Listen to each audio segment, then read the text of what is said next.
Agradecer todos os ouvintes e o nosso público, pessoas que estão acompanhando a gente pelas redes sociais. Muito obrigado e um abraço para vocês. No YouTube também da rádio agora, inclusive. No YouTube aqui da Rádio Cultura, né? Então é isso aí, pessoal. Vou começar falando um pouco da minha história. Na minha infância lá, igual eu falei, aquele menino sonhador que foi criado lá na roça, no interior, né? No Logradouro. E falar como que começou a minha trajetória no... hoje a palavra bonita é empreendedorismo. Na nossa época era aquele menino roleiro, negociante. Cada um tem um mascate, né? Mais antigo. Mas enfim, quando eu era criança, a minha função... Fui criado lá na roça. Lembro de uma passagem que isso aí, quase todas as vezes que eu lembro, eu falo dessa história, até emociona. Quando eu morava lá no interior, fui criado pelos meus tios, né? Meus pais faleceram, fui criado pelos meus tios.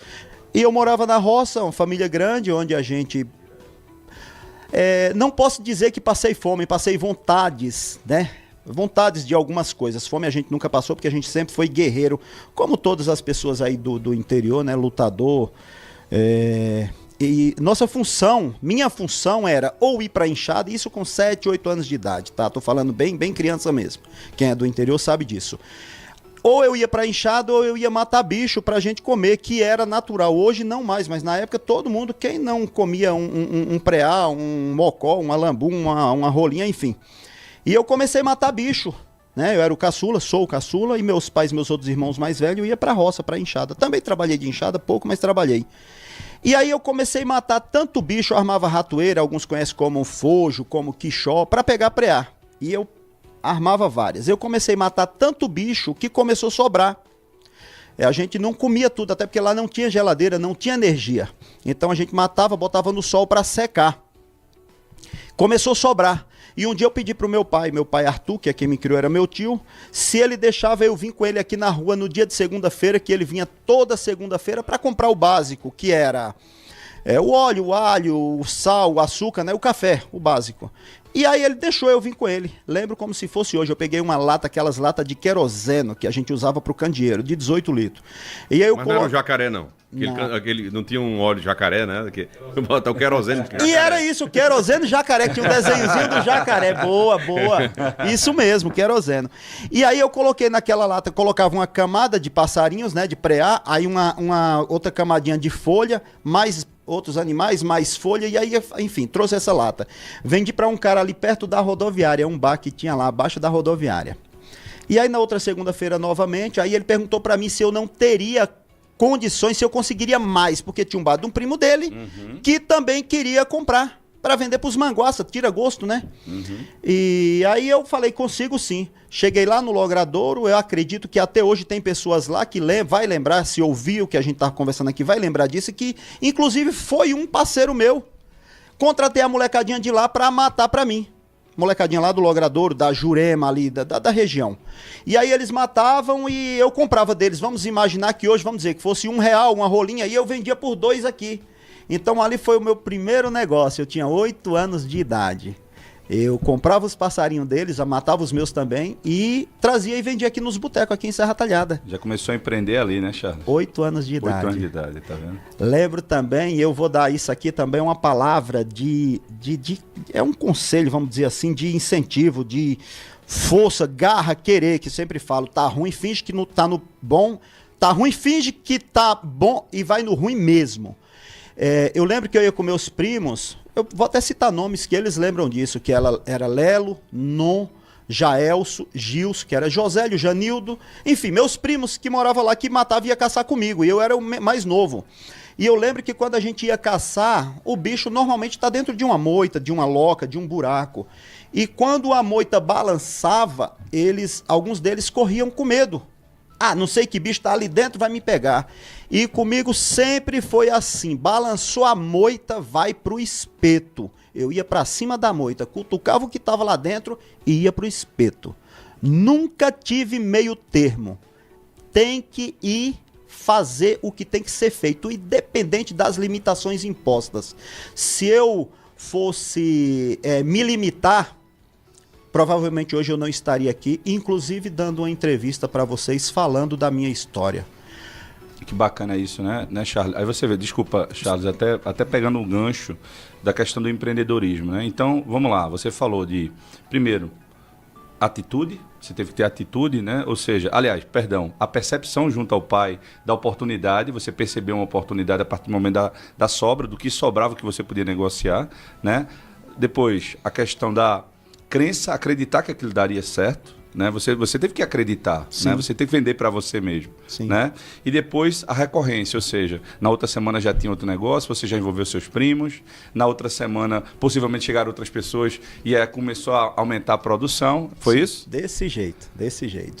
E aí, cara, eu vou até voltar um pouquinho também essa fala sobre o meu primeiro passarinho que eu matei. Eu tinha, acredito que eu não vou lembrar exato, mas de 6 anos, isso de peteca, estilingue, badoque, cada pessoa conhece com o nome. E eu lembro que eu matei um beija-flor. Lá. E eu saí, quando eu atirei nele, ele caiu meio que vivo e baleado, mas morrendo, né? Foi o primeiro passarinho que eu matei. Molecadinha que é lá do interior da roça sabe do que eu tô falando. E eu lembro ali foi um momento, cara, que não tem como não se emocionar. Foi o meu primeiro passarinho que eu matei, de verdade o que eu tô falando. Eu atirei, né? Por várias vezes até que eu acertei. Ele caiu, meio que vivo e morto. E eu corri, peguei ele e saí correndo para casa com aquela alegria de ter matado e a tristeza também de ter matado um animal. Mas era a minha sobrevivência. Sim.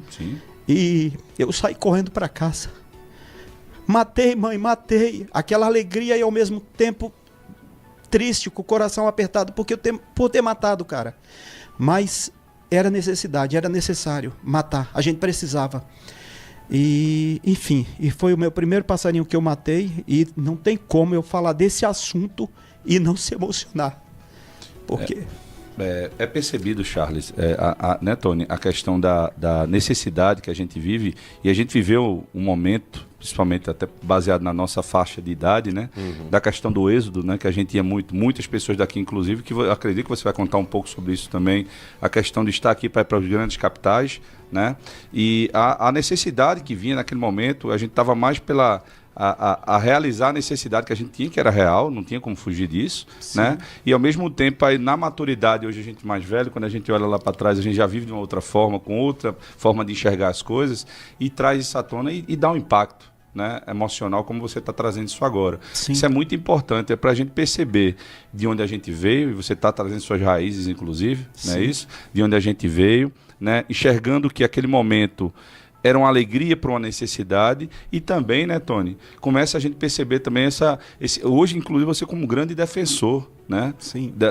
Se a gente começa a olhar dos animais, essa questão contrária, inclusive de conscientização, né? Que foi também que aí veio essa questão do empreendedorismo no que tange a questão do canal. Sim, Não foi isso? Sim. Então isso é muito importante trazer essa raiz, né, Tony? Exatamente. Então é dois momentos, né? O momento vamos dizer assim, da oportunidade e depois, né, com a clareza do conhecimento, que isso vem com o tempo, né? Você vai adquirindo conhecimento e você vai entendendo que muitas práticas ali não eram as práticas adequadas, né? Mas era o que tinha, né, pro momento. E isso é importante também. E aí, vamos dizer assim, você até contou um pouco aí da sua ligação com os animais, né? Com os pássaros, com, né, a vida do campo, né? A vida na zona rural. Isso lhe motivou... em relação ao canal? Claro. Eu procurei uma forma de retribuir o mal que eu tinha. Porque assim, tô sendo honesto, eu fui um destruidor da natureza. Não por maldade, por necessidade. Eu realmente não tinha limites. Eu matava tudo. Vou falar uma parte agora que é até um pouco engraçado, que eles não escutem, que se escutarem me perdoe, mas os caras que compravam meus passarinhos... eles comiam preá, comia rolinha, comia juriti, comia cabeça vermelho, pardal, andorinha. Tudo que vinha pela frente eu matava. Não importa se era... esse passarinho se come, esse não se come. Eles comiam, era todos, porque eu matava, era todos. Então, era um meio de sobrevivência. Lembro também ainda, quando eu era criança, lá em casa não, lá no logradouro. E não só no logradouro, como vários outros logradouros que existem por aí no nosso Nordeste, Tinha uma cacimba lá chamada Cacimba de Belinha. Agora eu tô falando um pouco da minha história lá e vou voltar para o empreendedorismo, tá? Mas contar um pouco da minha vida. Lógico. Tinha uma cacimba lá que chamava Cacimba de Belinha. Era uma cacimba cavada no meio de um riacho. Quando quando chovia, corria água. Quando baixava, o pessoal ia lá na mão mesmo, no braçal, juntava lá né, a turma da rebeira lá e cavava uma cacimba. E eu lembro que a gente ficava lá 30, 40, 50 latas, não era balde, era lata, era pote, a filinha, esperando a cacimba minar para botar água para levar para casa, porque era a única cacimba que tinha água potável, água de beber. Carreguei muita água naqueles mesmo galão das latas d'água, das latas de querosene. Carreguei muito galão manteiga. Pela metade, porque eu não podia, eu era criança, eu não podia as latas cheias, então era pela metade, uma de um lado e outra do outro aqui no ombro, e carreguei muito por quilômetros para o consumo de casa, né? Para cozinhar, para lavar roupa, para lavar louça. Carreguei muito isso. Então, assim, cara, eu sempre tive na mente, mesmo desde criança, que eu não podia continuar ali, que eu tinha que sair. Eu tinha que ir para fora, eu tinha que buscar um espaço. Porque, assim, independente das limitações impostas, eu não me limitei, eu fui atrás. Então, às vezes eu falo em alguns vídeos que você também é capaz. Mas não adianta acreditar em Deus e ficar esperando. Acredite em Deus, tenha fé e vá em busca do seu espaço que você vai conseguir. Dá 10 tiros em um bicho que você vai derrubar ele. No primeiro não derrubou, dá o segundo, dá o terceiro, dá o quarto, que você vai derrubar. Quando eu falo dar 10 tiros, é no sentido configurado. Seja no que você for fazer. Faça com vontade, com determinação, garra.